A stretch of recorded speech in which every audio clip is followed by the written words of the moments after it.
Welcome back to the Navy Sports Magazine. We're presented by the Navy Federal Credit Union. Stop me if you've heard this one before. Navy and Army are going to duke it out for the Collegiate Sprint Football League title. And with senior defensive back Tyler Cox. And Tyler, the way this Navy defense is playing, what is the confidence level heading into Army? We have a lot of confidence. We're really confident in our scheme and what we're going to be able to do coming up. We had a tough star game this year. We dropped the star game, but we have a lot of confidence in what we're doing and the schemes that we're going to be able to do. And we actually believe that our schemes and what we're going to be able to do is going to be able to stop what they have going for us. And if we can just play a perfect game and play our game, we're going to be able to get the job done. So looking forward to it. In the wake of that star game in Annapolis, how did you tailor and adjust the scheme? So our scheme, we decided they have a really good back, so we wanted to make sure we wanted to stop the run. So we stopped the run, and then we didn't play the passes tight enough. And so what we want to do going into the game is just be able to shut down both sides of the ball. And we were great in the goal line, forced some really good goal line stands. And through the year, we've been a really resilient defense and be able to make a lot of important goal line stands, stop touchdowns, lead to field goals. So we're going to make sure to do that again and prevent the big plays. It'll be huge. So making sure that they have to contest every yard is what we'd like to do. And so going into the game. And you had a pick in that star game. It can be deflating your senior year not getting that final star on your sweater. What lessons did this team learn in the wake of that loss? I think it just kind of gave us more fuel to the fire and just kind of more motivation. We play every year looking forward to the star game, and everyone's kind of got that marked in the calendar. So once that star game's over, you kind of reset the calendar. You're like, when can I play them again? And so losing that star game, it's obviously, it makes it feel like maybe, that season's a loss, but it isn't because we get that chance to play them again. And so that's the great thing about, it made it basically, it turned in, our whole season was playoffs. We had to win every single game to make sure we faced Army again and kind of revamp that season and turn that one failure into a success. So we're looking forward to turn the tide. It's the 6th consecutive season that Navy and Army have met in the title game. What are the vibes down at Farragut Field practicing, anticipating this game? We're excited. We have a lot of energy on the field today and in the past couple of weeks, and we're just really excited to see what we can go out and do. And it'd be our 4th in a row, and that hasn't been done very often. So just to even be in the opportunity to have that 4th championship in a row and just to be in the game is going to be awesome. And when we go down there, it's going to be rolling. We're going to really feed off the energy from both sides of the fans. I'm sure we're going to have a lot of fans traveling, but I know Army's going to pack the house too. So we're just excited. And what a grateful, so grateful as a senior to be able to be playing in my 4th one. And I'm so blessed to be part of this magnificent program. So. It's your final college football game. It is, yes. What emotions do you anticipate? Just feeling blessed to have the opportunity to go out and put the pads on for one last time.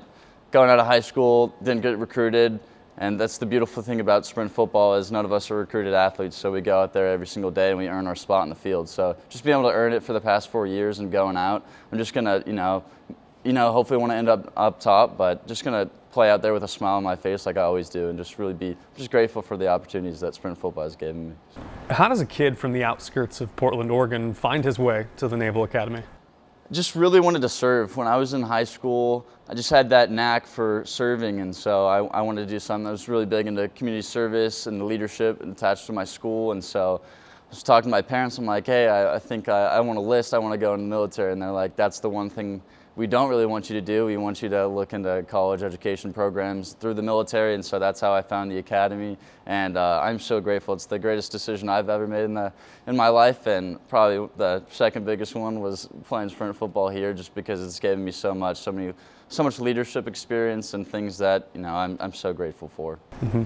As a leader on the field, how do you direct and influence a player like Seamus Carrasco? Seamus has a lot of people on the defense, big personalities. So it's really just leading by example, I think, is the easiest thing to do. Is if you tell someone what to do, you got to make sure that you back it up with your own actions. So leadership by example, I think, is the easiest thing, because I wouldn't have that authority to be able to say, hey, Seamus, you got to do this, that, or this, if I wasn't doing it myself. So the biggest thing is being able to back what I say and back what I do up with my actions. 2 picks for you last week at Caldwell, 2 picks for Seamus. Besides having an elite name, what does he bring to the team? James Carrasco, he just brings a fighting spirit. Since last year, he's been one of our best coverage defenders, and he just brings the competitive spirit with his brother as well. Like, they both were able to share the field, and that was awesome seeing them play together last year. But I mean, this year he's not having to live in the shadow at all. He's making his own name for himself, and he just has the knack for a game, knack for the ball. He just loves getting his nose in there and trying to put his helmet on the defender and really just punish our opponents. So looking forward to that and his matchup this upcoming game. You got a first-year head coach this year as well with Carter Reading, captain of the Marine Corps. What makes him unique?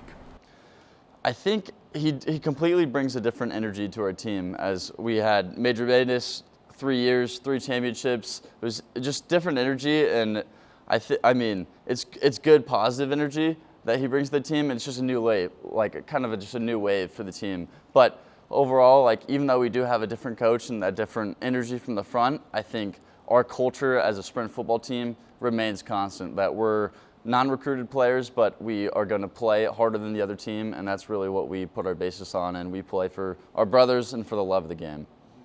If memory serves, you returned a blocked punt for a touchdown in that championship game. Certainly did, yes. Last year. What do you remember from that moment?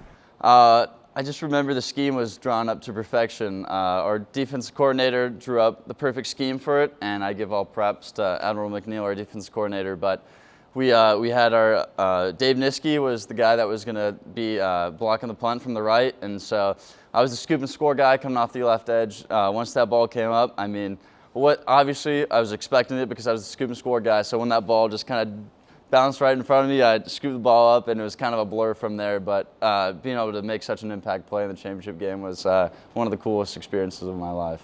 And you got one more chance to do it. Tyler Cox, CSFL Defensive Player of the Week. Thank you so much for your time. Thank you. Appreciate it.